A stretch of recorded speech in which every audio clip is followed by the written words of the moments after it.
La vie est un champ de bataille dans lequel on se bat tous pour soi, pour les siens, pour vaincre et accomplir. Chacun a une bataille différente. On se bat tous pour une raison bien particulière. Rien ni personne ne peut nous dévier. Nous sommes animés par notre rage à transcender.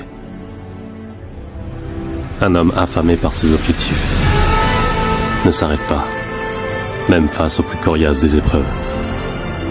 On abrite tous cet animal en nous, cet instinct de survie et ce sang chaud pour se surpasser. Un souffle nouveau rôdera toujours près de toi, car le pouvoir de se réaliser est à la portée de chacun. On a tous cette bête en nous. Ok, très heureux de vous retrouver dans cette réflexion. Voilà. Aujourd'hui, moi, il y a une réflexion que j'aimerais pousser davantage. Et alors, on va partir de l'exemple du coaching, ce sera un peu plus parlant. Et après, on viendra à des cas un peu plus généraux. Je vois souvent des personnes qui vont faire du coaching. Je suis là, ok. Mais elles sont pas au clair avec la raison pourquoi elles font du coaching. Dans le sens où elles vont pas forcément vouloir s'avouer directement que, par exemple, elles vont faire du coaching pour l'argent. Qu'elles vont faire du coaching principalement pour l'argent. Qu'elles vont faire du coaching principalement pour booster leur ego. Ou pour tout un tas de raisons. Ou peut-être même c'est directement pour le client ou autre. Hein. Ça, il n'y a pas de souci. Maintenant, c'est quoi la problématique à ça? Ne pas vouloir s'avouer totalement le pourquoi du comment on fait les choses, ça veut dire qu'on ne peut jamais poser nos limites. C'est-à-dire que si par exemple vous faites du coaching pour votre ego, c'est ok, si vous voulez, il n'y a pas de souci. Chacun son chacun, il n'y a pas de souci là-dessus. Si vous aidez des gens, même pas forcément du coaching, mais si vous aidez des gens pour votre ego, pour le renforcer, il n'y a pas de souci. Chacun son chacun, comme je l'ai déjà dit. Maintenant, il faut être ok pour se l'avouer. Parce que, après, sinon, en fait, il est impossible, je dis bien impossible, de poser des bases qui vont être saines à partir du moment où vous ne savez pas pourquoi vous faites les choses. C'est-à-dire que vous ne pouvez pas respecter vos propres besoins. Si vous dites, ok, moi je fais du coaching pour booster et flatter mon ego, il n'y a pas de souci, c'est ok. Mais ça veut dire qu'à partir de quel moment vous estimez qu'un coaching est réussi? Est-ce que vous estimez qu'un coaching va être réussi à partir du moment où la personne en face vous a recommandé et que vous a rapporté un autre client pour le remplacer? Est-ce que vous estimez que vous faites du coaching pour l'argent et du coup, dès lors que la personne vous a payé, ok, c'est bon, après on n'en parle plus.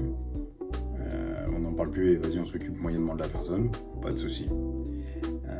Quand je dis moyennement, c'est parce que on va répondre une fois tous les 10 ans, on va fournir un travail qui va pas non plus être d'une grande qualité, enfin voilà, là-dessus il n'y a pas de souci.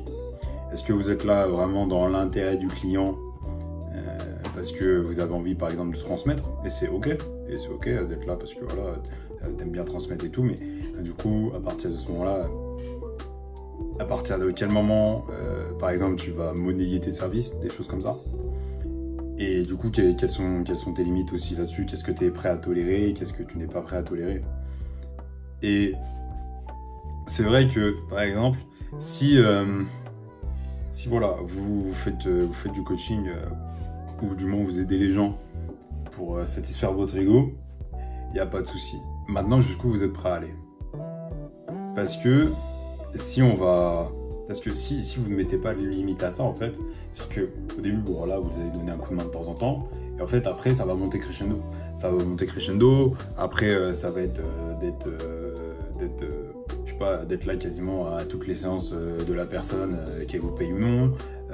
Après, ça peut être de carrément faire à manger pour la personne, si on est dans le coaching sportif. Enfin, où sont les limites, en fait? Et après, du coup, vous pouvez vraiment materner une personne. Et c'est vrai que si vous ne posez pas vos limites déjà envers vous-même pour savoir pourquoi vous faites les choses, c'est-à-dire que votre seuil de tolérance, en fait, il est inexistant. Sauf qu'on a tous un seuil de tolérance. On a tous un seuil de tolérance. Et alors après, il y a plein de facteurs qui vont entrer en compte. Hein. Il n'y a pas de bon ou de mauvais seuil.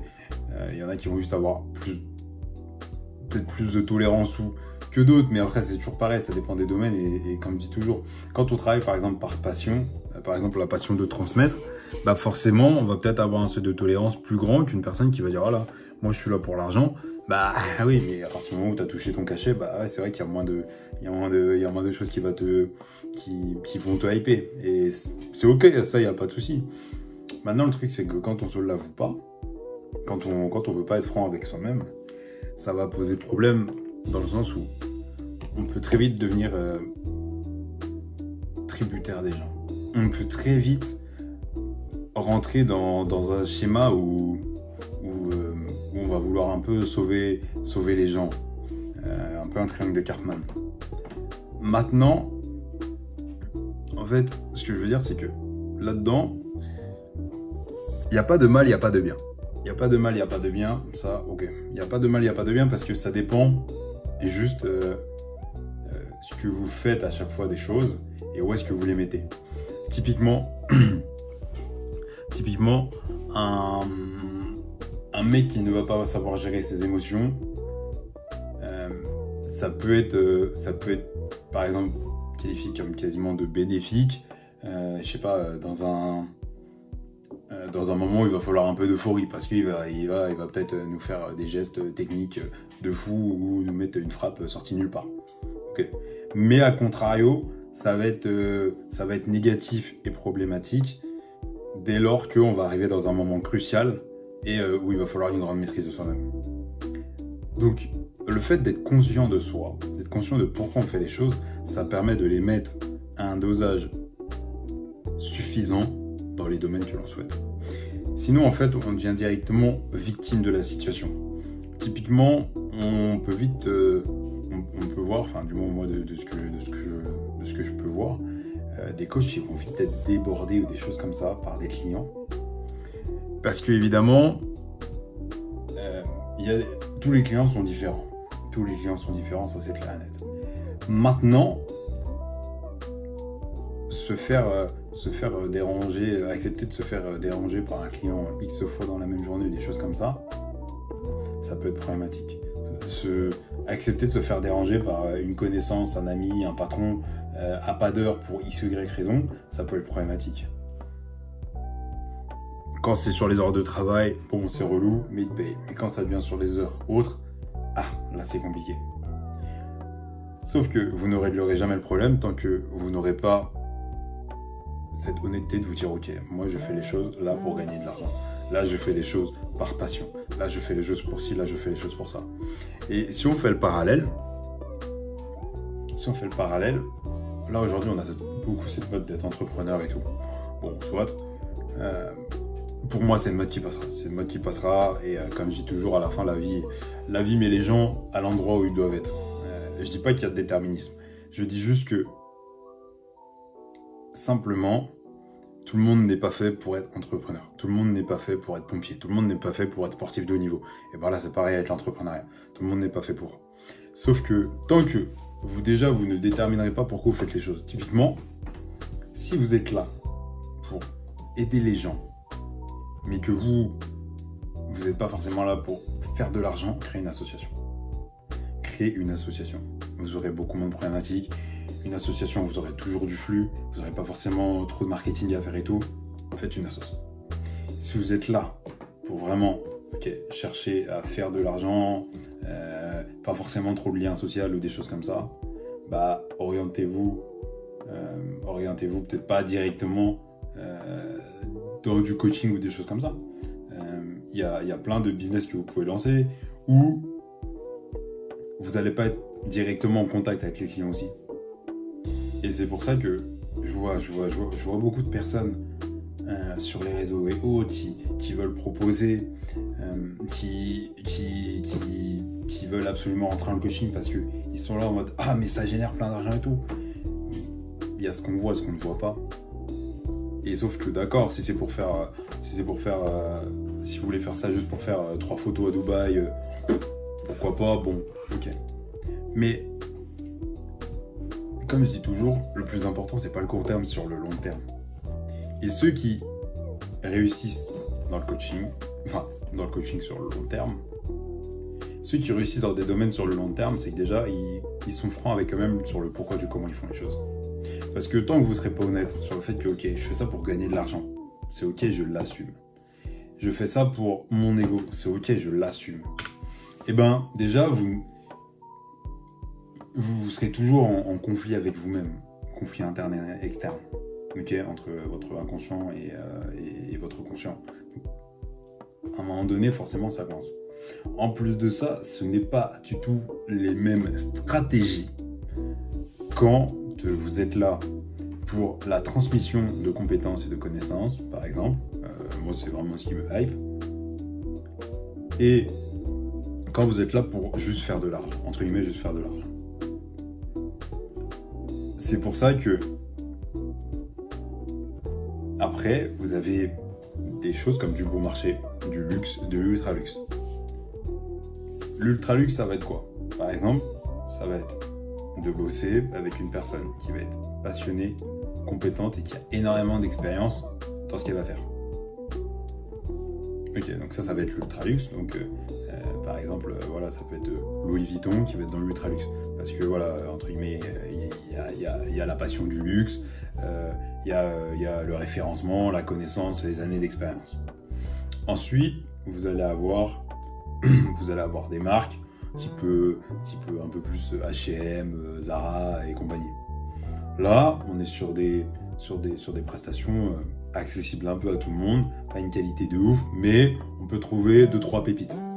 Là, si on est dans le coaching, par exemple, là, ça va plus être des coachs type coach qu'on va retrouver à Basifis ou coach dans les salles de campagne ou des choses comme ça, quoi.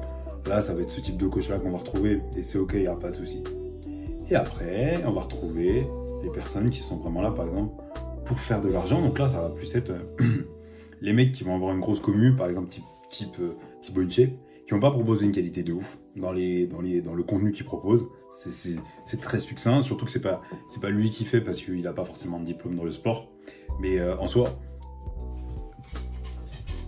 la plupart des influenceurs, je dis bien la plupart, la grande majorité des influenceurs, les programmes qu'ils proposent, c'est qualité Carrefour. La plupart des influenceurs, la qualité qu'ils proposent, c'est qualité Carrefour. Pourquoi? Parce que eux, en fait, ils font de la masse. Ils ont besoin de la masse pour générer de l'argent. Des mecs comme Louis Vuitton, ils n'ont pas besoin de la masse pour générer de l'argent. Ils ont besoin d'individus. Dans le sens où eux, ils savent que ceux qui viennent, c'est vraiment des mecs qui vont vouloir chercher vraiment la qualité, l'excellence. Donc forcément, ils n'ont pas besoin de tout le monde. Ils n'ont pas besoin de tout le monde et que une personne de chez Louis Vuitton, ça vaudra peut-être 100 personnes chez Thibaut InShape. Et c'est ok en termes de prix et tout.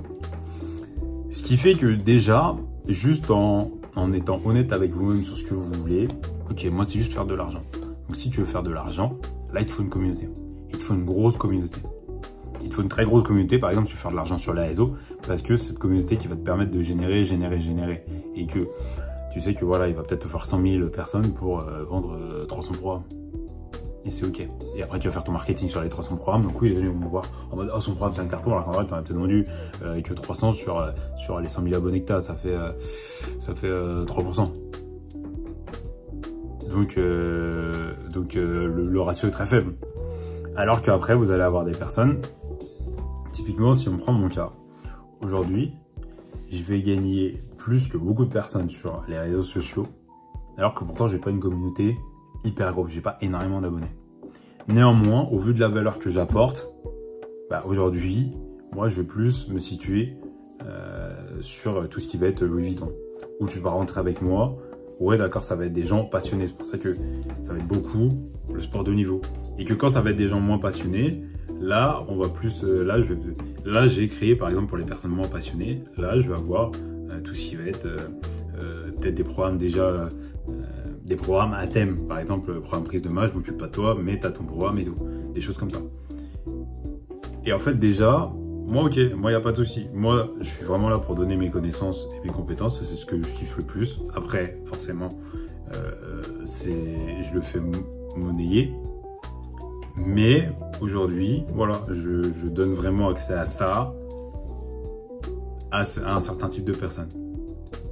Donc, c'est tout à fait possible. Mais ma base première à moi, c'est vraiment la transmission, le fait de transmettre.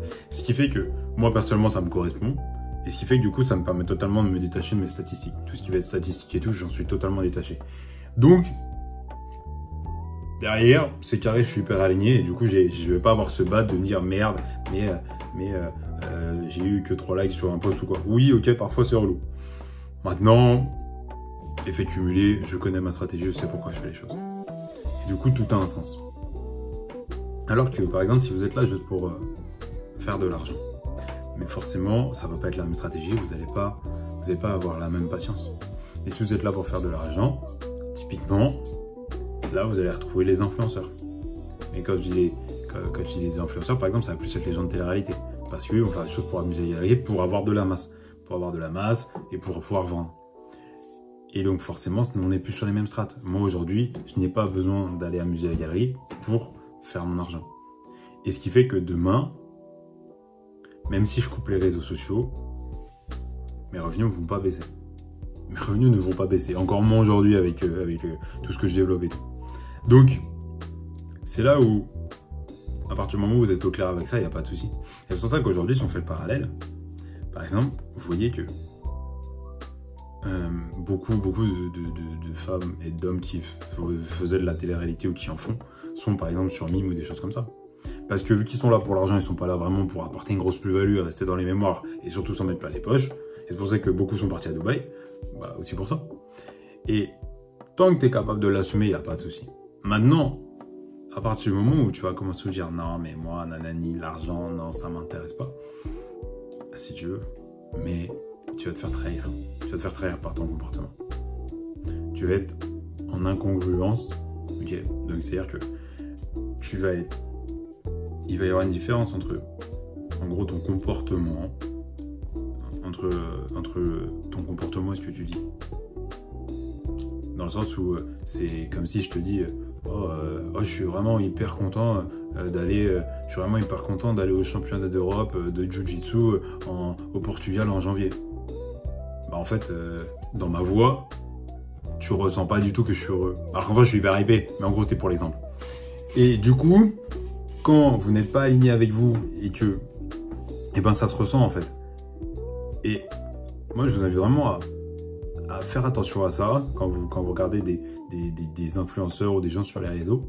Essayez de deviner pourquoi ils font les choses. Devinez. Alors, il y en a vraiment, et il y en a, oui, vraiment, ils vont faire ça par passion et tout, et il y en a, ils vont être là que pour l'argent. Et en fait, ça se voit dans la stratégie de contenu. Un mec comme Antoine Fonbonne, alors, oui, ok, il va être là, oui, normal, pour faire de l'argent aussi, mais il est surtout là pour le partage aussi. Ce qui fait que derrière, les mecs, par exemple, qui vont plus dans le partage, ils vont commencer à créer leur institut, des choses comme ça. C'est pour ça que moi, là, j'ai mes différents instituts qui vont arriver en 2025. Et ça, en fait, qui fait toute la diff entre différents types de personnes. Mais sur le long terme, déjà sur le long terme, mais même en termes de stratégie, alors après, ça dépend vraiment des gens, mais en termes de stratégie, pour vraiment construire quelque chose de solide, une certaine communauté vraiment solide, et une communauté solide, j'entends aussi une communauté qui consomme ce que tu fais. Et selon moi, du moins ça n'engage que moi, il vaut mieux, et c'est toujours comme ça que j'ai fonctionné, il vaut mieux privilégier les compétences et les connaissances que le physique par exemple. Il vaut mieux privilégier l'être que le paraître. Parce que le paraître, ça vous rattrape toujours. Aujourd'hui, quand Booba il a éteint tous les influenceurs là, tous ceux qui voulaient paraître riches là depuis des années, ils sont vite revenus en France, ils ont changé de train de vie. Après, ils ont tous commencé à sortir des mythos de « Ouais, mais non, mais ma maison, elle est trop grande et tout. » Genre comme Maya Wagenheim qui commence à dire que sa maison, elle est trop grande, alors que ça fait X autant les dedans. C'est juste que, on sait tous, elle a moins d'argent pour la payer. Vous voyez, comme après, typiquement, si vous pensez court terme, ok, c'est ok, on peut penser qu'à l'argent, c'est du court terme, il n'y a pas de souci. Maintenant, regardez les mecs qui sont en panique dès que par exemple, Instagram il bug, Snapchat il bug. Regardez la panique chez ceux qui sont là juste pour faire de l'argent. Parce que forcément, le business model, en fait, t'es en permanence obligé et t'es en permanence dépendant de l'objet qui brille. Demain, on va te dire, faut aller à gauche, tu vas aller à gauche directement. Aujourd'hui, les placements de produits, ça marche pas, ça marche plus ou moins bien qu'avant. Ils sont tous partis sur Mime. Et demain, ils enlèveront Mime et feront autre chose. Même si, bon, maintenant, ils sont rentrés dans leur délire de prostitution et tout ça, c'est un autre débat. Et du coup, une fois que tu as trouvé pourquoi tu fais les choses, jusqu'où tu es prêt à aller pour tenir ça. C'est-à-dire que là, si vous êtes là, par exemple, que pour l'argent, jusqu'où vous êtes prêt à aller pour assouvir ce besoin d'argent. Est-ce que vous êtes prêt à vous vendre votre corps? Est-ce que vous êtes prêt à... Qu'est-ce que vous êtes prêt à faire? Et c'est ça le truc. Est-ce que vous êtes prêt à mentir à des gens pour leur soutirer de l'argent, comme c'était le cas avec tout ce qui était les placements de produits? Donc c'est vraiment ça en fait, l'idée c'est de pousser cette réflexion à pourquoi je fais les choses et jusqu'où je suis prêt à aller. Jusqu'où je suis prêt à aller pour atteindre mon objectif. Parce que si vous ne faites pas ça, vous ne posez pas vos limites avec vous-même, vous ne pourrez pas les poser avec les autres. Parce qu'elles ne vont peut-être pas totalement vous correspondre. Et en plus de ça, ça veut dire que vous êtes à la merci du consommateur en face de vous. Vous êtes coach, vous êtes là, d'accord, pour faire votre argent, en priorité, il n'y a pas de souci. Maintenant, vous partez sur du coaching en one-one. Est-ce que c'est la bonne strat? Je ne sais pas. Est-ce que le distanciel, ce serait pas mieux? Peut-être. Pourquoi? Parce que je suis là pour faire mon argent, d'accord? Je suis pas là pour faire du lien avec les personnes, pas de souci. Prog, faites, fin de l'histoire, j'envoie, il me paye, on n'en parle plus. J'ai pris mon argent, j'ai eu mon intérêt, il a eu son intérêt. Fin. Et à contrario, il y a des personnes, elles vont être là pour une transmission de connaissances et tout, mais elles vont essayer d'aller dans le coaching à distance, ça va pas marcher. Ça va pas marcher parce que vous allez vous frustrer de fou. Parce que vous avez des chances de vous frustrer. Parce qu'à un moment donné, vous êtes là pour transmettre des connaissances, mais à distance, c'est plus compliqué. Faut voir jusqu'où après vous êtes prêt à aller, toujours pareil. Donc, vraiment, très important. Plusieurs choses à retenir de cette vidéo, c'est déjà pourquoi on fait les choses, mais concrètement. Et ensuite, n'hésitez pas à du coup checker un peu quand vous êtes sur les réseaux, des choses comme ça. Essayez de deviner pourquoi les gens font les choses. Et des personnes qui vont être là, par exemple, pour la transmission. Pour transmettre des compétences et des choses comme ça. Elles vont mettre plus de temps, généralement, à émerger sur les réseaux. Parce que ça va être moins du contenu dit putaclic. Donc forcément, ça va demander beaucoup de publications. Alors qu'une personne qui va être là pour le divertissement, en gros, les personnes divertissement, argent et tout, c'est un peu la même chose. Parce que elles sont pas là pour avoir un échange avec vous. Elles sont là, ok, balance, super, vous aimez pas, c'est pareil, il y en a d'autres qui aiment. En gros, c'est ça. Les personnes qui vont être là pour vos compétences, pour donner des compétences, elles vont plus être dans une démarche de, ok, je donne, mais peut-être je ne donne pas forcément à n'importe qui, ou sinon je balance sur place publique, et je sais que ce que je donne, c'est vraiment de la qualité, et certaines personnes vont être capables de reconnaître mon travail, et ça c'est ok, mais tout le monde ne sera pas capable de. Et il n'y a pas de souci. Et après, vous avez des personnes qui sont un peu un mix des deux. Pas trop l'un, pas trop l'autre. Voilà, ça convient à tout le monde. Et puis voilà. Et c'est ok. Et c'est pour ça que il y a Louis Vuitton, il y a Zara et il y a Primark. Et comme il va y avoir Porsche, ok, Porsche, Ferrari, tout ça, voiture de place, ok. Après, on va avoir la voiture familiale et après, on va avoir les transports en commun. Et il n'y a pas de souci. Maintenant, c'est juste que au plus vous allez vouloir faire de l'argent, au plus à un moment donné, il va falloir apporter de la compétence, de la connaissance. Parce que l'argent, ça se fait sur le long terme. Parce que c'est comme les gens, par exemple, qui vont dire oui, mais tu as réussi parce que tu as un réseau. deux choses. Le réseau, ça peut... Très simple. Si vous voulez faire un one-shot, comme un placement de produit influenceur, vous n'avez pas besoin d'un réseau, d'accord? Ou sinon, vous allez essorer votre réseau, rien à foutre, c'est bon, vous avez vendu, vous prenez vos ronds et vous barrez. Pas de souci. Maintenant, si vous êtes là sur le long terme, là, le réseau, il va être important. Et surtout, il va falloir le construire, le consolider et l'entretenir sur le réseau. Sinon, ça va être compliqué. Donc, le réseau, d'accord, mais le réseau ne fait pas tout. Le réseau, sans les compétences et les connaissances pour l'exploiter, ça vous sert à rien. Les compétences et les connaissances sans le réseau, c'est plus compliqué, mais ça se crée. De mon point de vue, toujours, alors ça va pas être le point de vue de tout le monde, hein. Il vaut mieux d'abord se concentrer sur obtenir les connaissances, parce que les connaissances, vous pouvez les monnayer en permanence. Maintenant, si vous avez l'audience, mais que vous n'avez rien à leur proposer, il ne va rien se passer. Si vous avez les compétences, mais que vous n'avez pas l'audience, ça va être plus compliqué. Néanmoins, c'est pas injouable. C'est pas injouable et sur le long terme, ça va payer. Sur le long terme, ça va payer. Donc voilà les amis, posez-vous des questions là-dessus et vous verrez que tout sera beaucoup plus facile et surtout moins, vous aurez plus forcément ces surprises et vous aurez beaucoup plus de facilité à pouvoir entretenir des relations dites entre guillemets saines et surtout qui vous correspondent et où vous estimez être respecté de bout en bout et que l'interlocuteur en face estime être respecté aussi de bout en bout. Et que si c'est pas le cas, on fait un point, on remet un cadre qui convient à tout le monde et après let's go. Prenez soin de vous les amis, on se retrouve dans une prochaine vidéo.